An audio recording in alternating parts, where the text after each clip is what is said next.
Estudo Bíblico 11.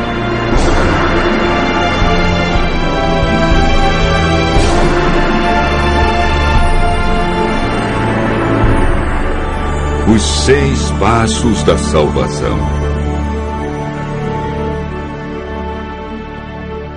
Hoje vamos aprender um dos temas mais fascinantes da Palavra de Deus: a salvação. O estudo está dividido em 3 partes: a salvação no Antigo Testamento, a salvação no Novo Testamento e 6 passos que o homem deve dar para confirmar a salvação.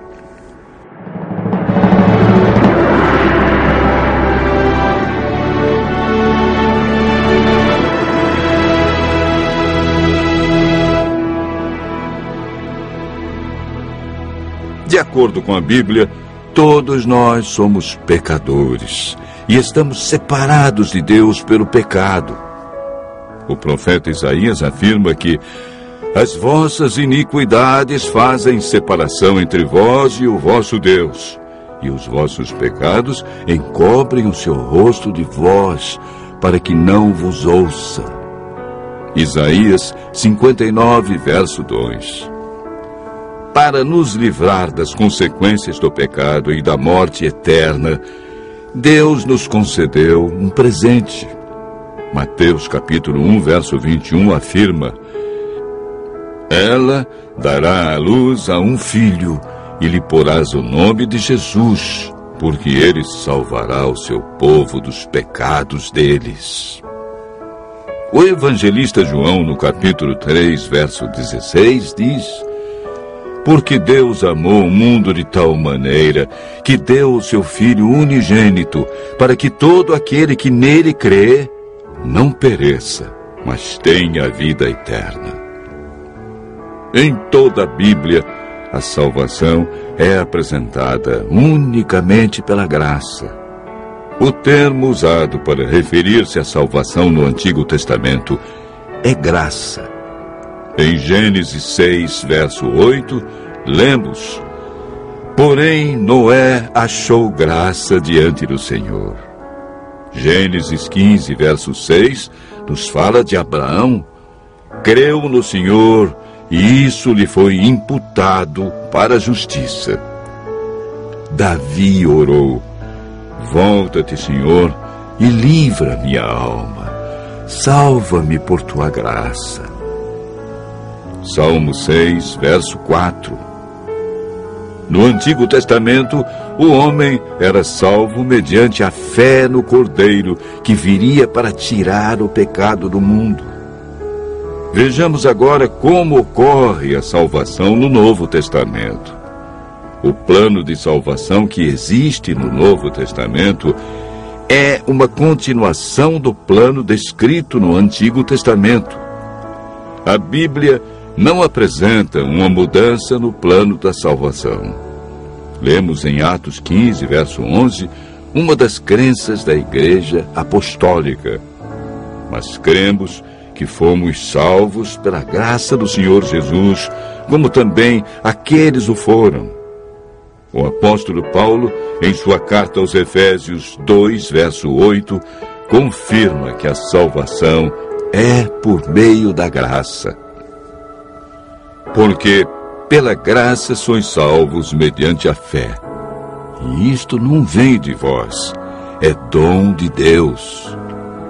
A salvação foi concretizada na cruz do Calvário, onde Deus provou o seu amor por cada um de nós, sendo nós ainda pecadores. A consumação final da salvação ocorrerá na segunda vinda de Cristo. Na terceira parte do estudo de hoje, veremos 6 passos que confirmam nossa salvação. O primeiro passo encontramos em Atos 16, verso 30 e 31, na experiência do carcereiro que perguntou a Paulo e Silas: que devo fazer para ser salvo? E eles responderam: crê no Senhor Jesus e serás salvo, tu e tua casa. Não existe salvação sem crença no Senhor Jesus como o Cordeiro de Deus que tira os nossos pecados. O segundo passo é registrado em Atos, capítulo 3, verso 19. Arrependei-vos e convertei-vos para serem cancelados os vossos pecados. Toda pessoa que aceita a Cristo passa por esse processo de arrependimento e conversão, ou seja, o abandono das coisas erradas. A conversão é chamada também na Bíblia de novo nascimento.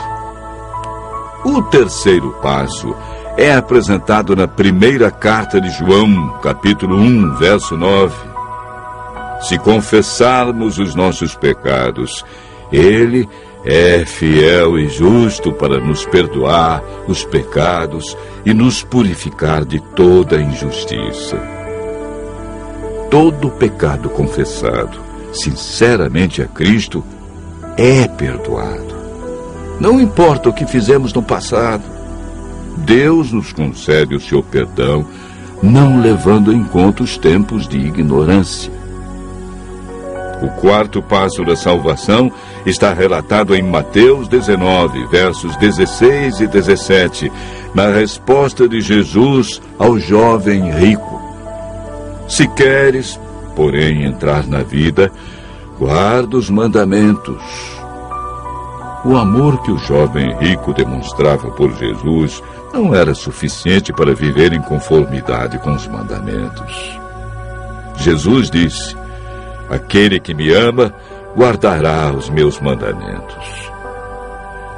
O amor nos motiva, cria em nós o desejo de obedecer. Quando amamos verdadeiramente a Jesus, descobrimos que os seus mandamentos não são pesados.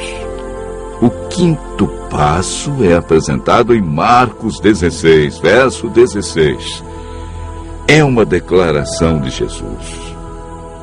Quem crer e for batizado será salvo. Quem, porém, não crer será condenado. O batismo é a demonstração pública de que cremos em Jesus, de que abandonamos o pecado e vamos viver de acordo com os seus ensinos deixados na Bíblia. O último passo para a salvação encontramos em Mateus 24, verso 13, na declaração de Jesus. Aquele, porém, que perseverar até o fim, esse será salvo. Perseverar é continuar praticando os ensinamentos que aprendeu. É a capacidade de continuar, apesar dos obstáculos e dificuldades que encontramos pelo caminho. Aquele que perseverar até o fim receberá a coroa da vida. Deus, em seu infinito amor e misericórdia, fez com que Cristo, que não conheceu pecado, se tornasse pecado por nós, para que nele fôssemos feitos justiça de Deus. Por meio do Espírito Santo, nascemos de novo, somos santificados, nossa mente é renovada. O Espírito Santo escreve a lei de Deus em nosso coração e recebemos o poder para levar uma vida santa. Permanecendo nele, nos tornamos participantes da natureza divina e temos a certeza da salvação. Continue ouvindo a voz de Deus e aceite a salvação e o poder que Jesus nos dá para viver uma nova vida.